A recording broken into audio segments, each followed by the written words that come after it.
سعاد حسني وجمال سعاد حسني، بتعمل بهجه كده على الصبح.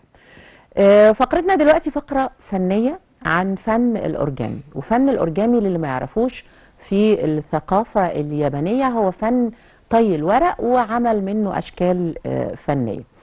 لما تشوف المنتج او النتاج الفني من فن الاورجامي استحالة تتخيل ان ده معمول من الورق، استحالة تتخيل انه هذا الكم المبذول من المجهود في هذه اللوحة معمول من ورق، بعضه بيكون ورق مخلفات، ولكن بيطلع منه عمل فني رائع. بياخد وقت طويل جدا، بياخد مجهود طويل جدا، لكن فنانين الاورجامي هم ليهم طبيعة خاصة. هم بيبقوا مش فارق معاهم الوقت، مش فارق معاهم المجهود، قد ما فارق معاهم العمل الفني والنتاج الفني من هذا المجهود. خلونا نتعرف دلوقتي على فن الاورجامي وهو عبارة عن ايه وازاي بنشتغله والاعمال شكلها عامل ازاي مع ضيفتنا اللي مشرفانا داخل الاستوديو. بيسعدنا يكون معانا هبه عاطف، فنانه اورجامي. اهلا بيكي معانا. اهلا بحضرتك، منورانا. ربنا يخليكي. صباح الخير. احكي لنا بقى ايه حكايه الاورجامي. هو زي ما حضرتك قلتي كده، هو فن الاوريجامي هو فن ياباني. معنى كلمه الاوريجامي معناها طي الورق. الفن بيستخدم خامة الورق ان هو ينفذ بيها اشكال مجسمات. مؤخرا بقى اللي هو بدأت استخدم الورق في ان انا اعمل لوحات. ببساطة يعني ممكن نستخدم قطعة من الورق ان احنا نعمل بيها شكل، قطعة واحدة بس، ممكن تكون مربعة، ممكن تكون مستطيلة، وممكن نستخدم الورق نعمل بيه وحدات، نجمع الوحدات تعمل برضو شكل او تعمل لوح مجسم، يعني 3 دي مش ورقه واحده بس، لا ممكن نعمل مجسم. بدات مع الاوريجامي امتى؟ بدات معاه من 2012.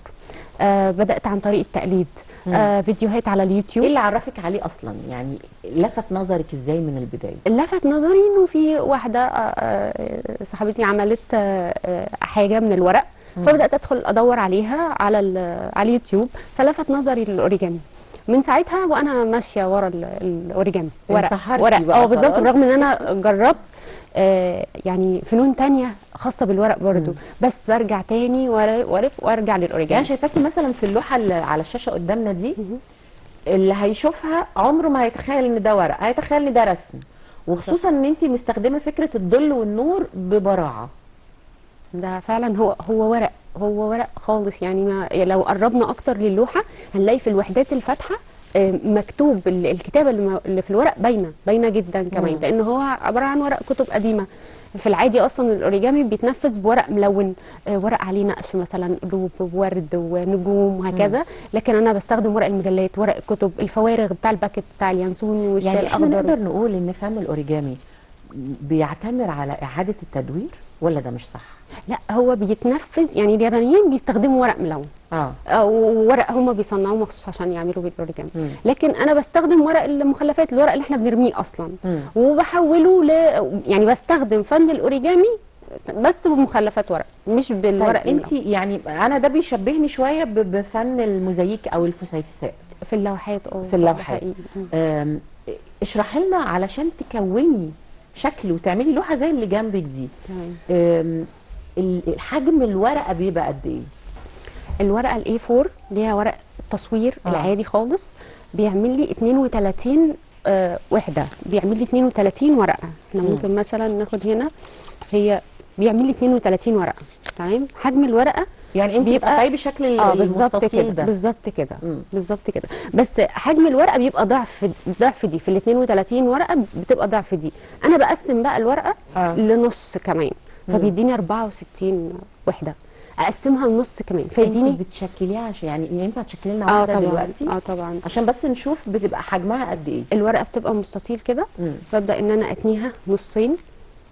اهم حاجه طبعا التانية تبقى مظبوطه. بالظبط كده اهي. وبعد كده ببدا اتنيها نصين تاني علشان الخط اللي في النص اللي انا عملته ده، الخط اللي في النص ده هبدا اعمل عليه مثلث كده اهو كده، وهبدا اعمل الناحيه التانية برضو مثلث، بحيث ان هم يبقوا قد بعض، ما يبقوش فوق بعض وما يبقوش بعاد عن بعض، يبقوا بالمنظر ده كده. زي ما كنا بنعمل الطياره زمان. بالظبط كده، او المركب بالظبط والمركب كده. وبعد كده ببدا بقى، عشان انا لو قفلت على طول مره واحده كده هيطلع معايا باقي ورق هنا، فلازم قبل ما اقفل اعمل مثلث صغير هنا كده، وبعد عشان كده تقفلي الحواف كلها. بالظبط تبقى الحواف معايا مدببه يعتبر اهي كده. وبعد كده من الناحيه الثانيه نفس الفكره برضو اهي. يا صبرك يا هبه اهي. دي الوحده اللي هي حجمها وسط مش حجمها صغير. في الاصغر من كده اللي هي معموله بيها اللوحات اللي هي جنبي، هي انما لوحه قناع توت عنخ امون معموله بالوحده الحجم الوسط دي. وبعد كده بقفلها. بعد ما بقفلها بقى بيطلع معايا ورا هنا اهو، يطلع معايا فتحتين 2. الفتحتين دول بيدخلوا في الوحده اللي بعدها. وطبعا بواسطه الغيره كل قطعه هيلزق. بتاخد مجهود قد ايه، اللي هي في الاخر بتبقى عباره عن نقطه في اللوحه بتاخد هذا المجهود. وعلشان تشتغل لوحه زي دي محتاجه الاف من ايدك دي. يوصلوا فعلا ممكن 20 و30 الف وحده من دي. 20 و30 20,000 و30 الف وحده من دي.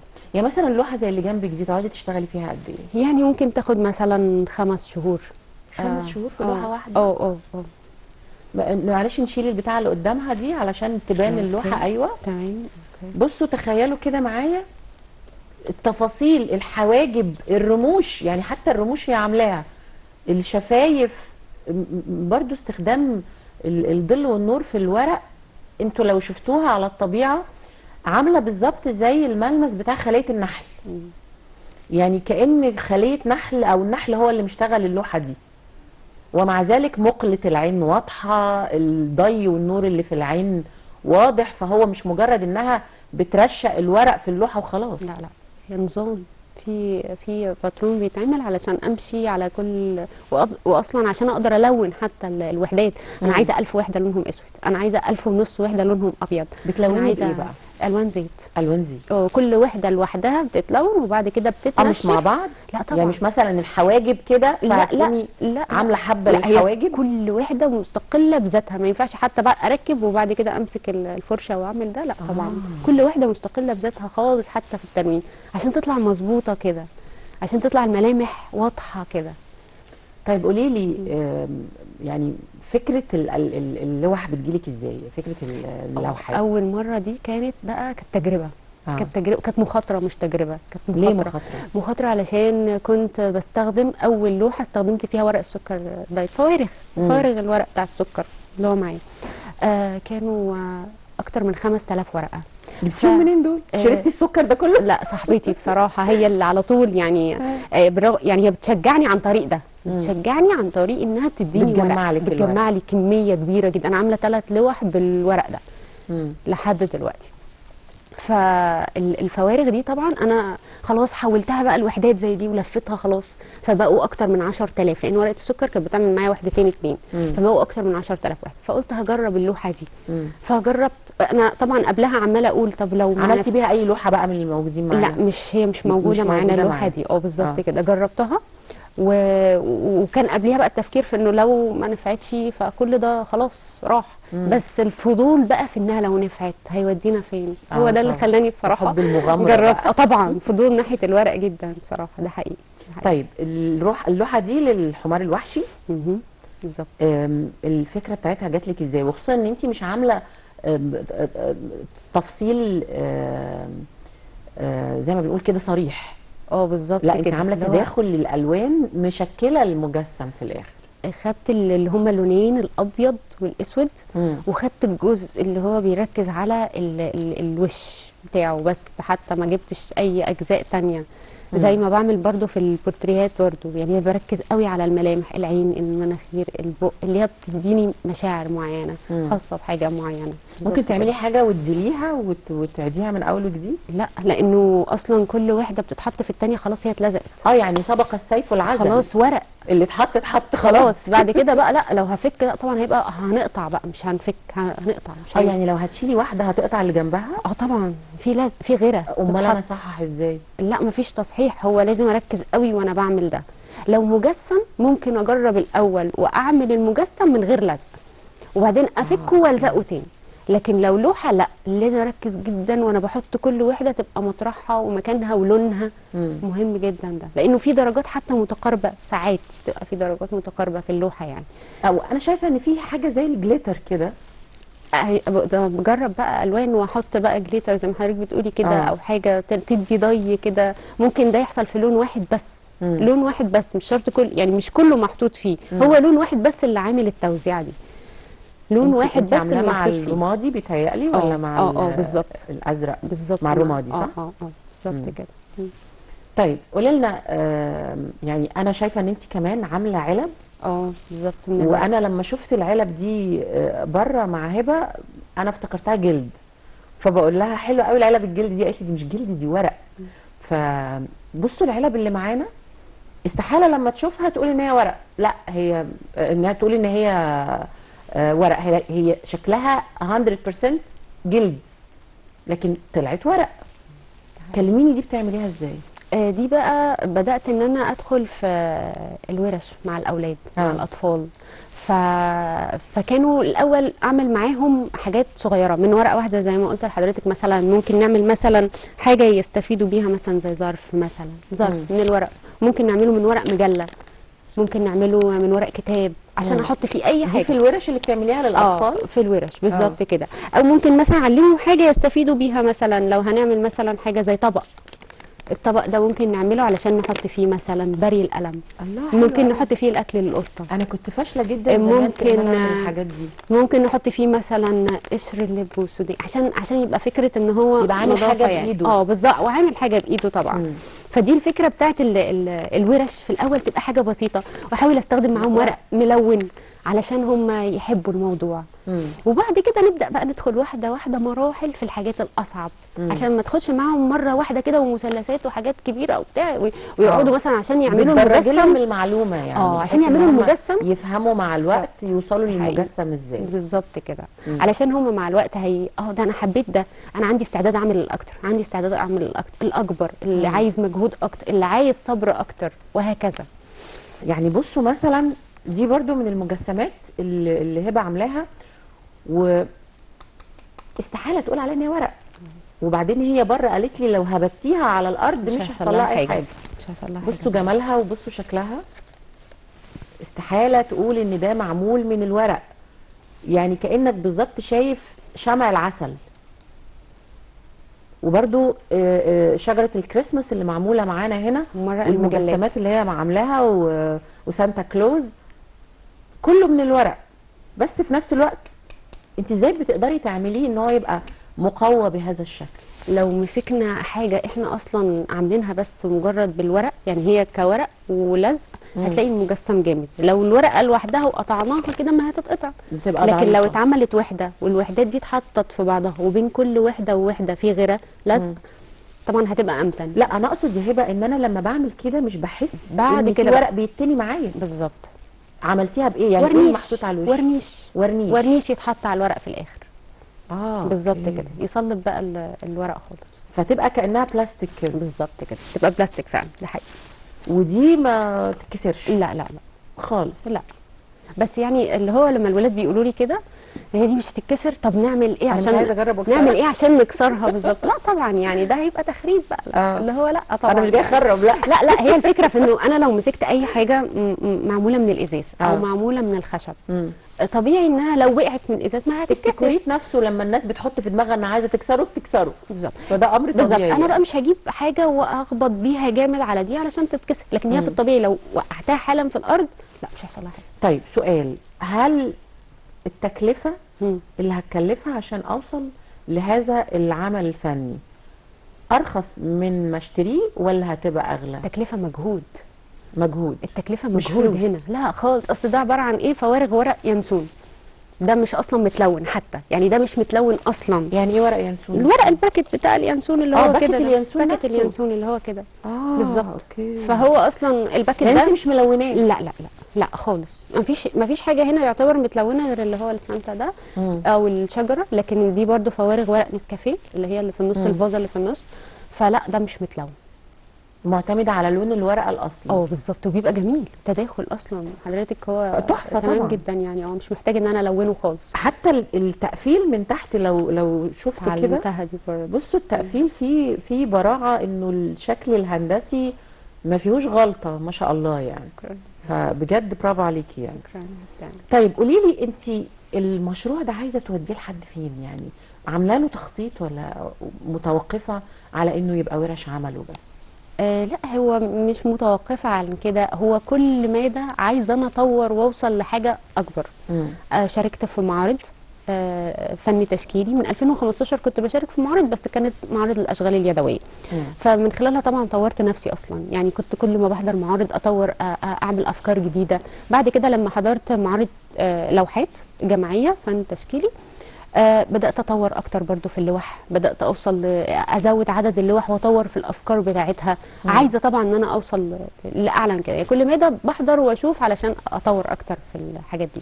وفي الورش طبعا، الورش دي اصلا قصه تانية خالص. انا اول حاجه علمتها الاطفال، بعد كده زادت الحاجات اللي عندي، بدات اعلم اكتر الاطفال، اعلم اكتر الاطفال لحد ما وصلت لده يعني. انا لولا التعليم ما كنتش وصلت اعتقد لده خالص يعني. طيب انا عندي سؤال، هل ممكن نشوف جداريه زي جداريات الفسيفساء مثلا، جداريه بالاورجاني؟ طبعا ينفع وتعيش جدا مع اي ظروف جويه. اللوحات دي عدى عليها كتير يعني، في لوحات عندي عدى عليها مثلا 7-8 سنين لحد دلوقتي، وزي ما هي زي اللي جنب دي، زي ما هي كده بالظبط. يعني الورق ده ما بيحصلوش تآكل، اهتراء؟ لا، لحد دلوقتي ما فيش اي حاجه عندي زي ما المسها ده بالظبط. بس محتاج عنايه خاصه؟ لا، محتاج احفظه بطريقه كويسه. الميه ما تجيش عليه بس يعني لا، لو الميه جت عليه ليه، انا بغسل الحاجات دي بالميه عادي. لا ده انت جباره بقى. لا، بغسلها بالميه عادي واغير لونها. تغسليها بالميه؟ واغير لونها. بس ده ورق. لا، ما يحصلوش حاجه، ما خلاص اتعزل معزول. بالظبط كده، ما يحصلوش اي حاجه. وتغيري لونها ازاي يعني بعد ما تعملي؟ يعني مثلا لونها ذهبي مش عاجبني، لا خليها فضي، لا خليها احمر، لا براحتي بقى. اغيرها اخليها حاجه تانية خالص. العلبه مش، لا انا عايزه اغير لونها برضو، وهكذا اقدر اعمل ده ان شاء الله عادي. طيب يعني انا دايما بسأل سؤال لضيوفنا اللي بيشتغلوا في الاعمال الفنيه يخص السوشيال ميديا. هل السوشيال ميديا ساعدتك على ان الناس تفهم هذا الفن؟ هو بس يعني محتاج مني انا بقى مجهود ان انا عشان اصور تشرح. كل المراحل دي اصلا عشان افضل، خصوصا ان مراحل 5 شهور اقعد بالظبط كده انا بعمل فيها. انا عايزه اصور وانا بقطع الورق، وده عملته على فكره، عملته يعني اللي هو انا نزلت فيديو وانا بقطع الورق وبوصل للعدد الوحدات حجمها عامل ازاي وبعملها ازاي، وبعد كده بركب ازاي، وصورت فيديو كامل للوحه وانا بركبها. فطبعا خد وقت كبير جدا جدا يعني، بس حاولت اعمل ده. بالصور العاديه ما يبانش للناس بالظبط التفاصيل. لا، ما بيبانش. انت محتاجه فيديو قوي في كل مرحله، الا لو حد شافها ورجع شاف الفيديو فتمام كده ممكن يتخيل، انما لو شافها اول مره كده ممكن يفتكر اصلا انها رسم. بس عايزه اقول لكم ان ده للاطفال ينمي عقلهم بشكل مش طبيعي، ويزود من قدراتهم الفنيه بشكل كبير جدا، وخصوصا انه مش مجرد بس ان هو ماسك ورقه وبيرسم، لا اقلل من شأن الرسم، ولكن انت كده هنا بتكتسب مهارات عقليه وحركيه وذوقيه، حاجات كتير قوي. الطفل كمان بيفرح ان هو مروح وعامل حاجه من صنع ايده، وبينمي مهاراته في المجال الفني بشكل كبير جدا. ده حقيقي فعلا، بيطلع طاقه كبيره جدا، ويبعدوا بقى عن الموبايل وعن التلفزيون وعن كل الحاجات شويه دي عن العالم الوهمي. وبعدين هو بيعمل حاجه هو محتاجها، هو محتاج مقلمه بيعمل، هو محتاج علبه بيعمل، هو محتاج منظم بيعمل، لو عايزه مربع بيعمله، لو عايزه مستطيل بيعمله، لو عايز سبت بيعمل، لو عايز يعمل حاجه هديه بيعملها. انت بتساليهم كل واحد عايز يعمل ايه؟ طبعا. ولا بتقولي لهم النهارده هنعمل شكل كذا؟ لا، لو انا ممكن اكون محضره اصلا، طبعا ببقى محضره قبلها للورشه، بس ممكن بقى لو هي الورشه اللي هي بتبقى مثلا تقعد 4-5 ساعات فيها ناس كتير بتجيلي، فممكن نعمل كذا حاجه واسالهم ايه رايكم، نعمل مقلمه ولا نعمل مثلا نتعلم حاجه صغيره بالورق، ولا نعمل حاجه نحط فيها مثلا بونبوني او نحط فيها حاجه. انا معايا حاجه شبه كده برضو، فبسال وبيبداوا يتفاعلوا معايا ويعملوا اللي هم بيختاروه.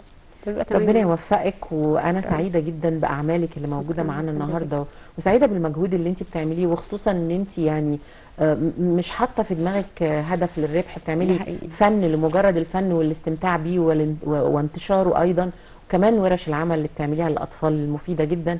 ربنا يوفقك ومن نجاح لنجاح يا شكرا رب ان شاء جدا الله. لحضرتك، شكرا شكرا جدا. ليك. شكرا قوي، شكرا. مشاهدينا احنا لسه مستمرين معاكم وفقرتنا الرابعه والاخيره مع احسان بعد الفاصل.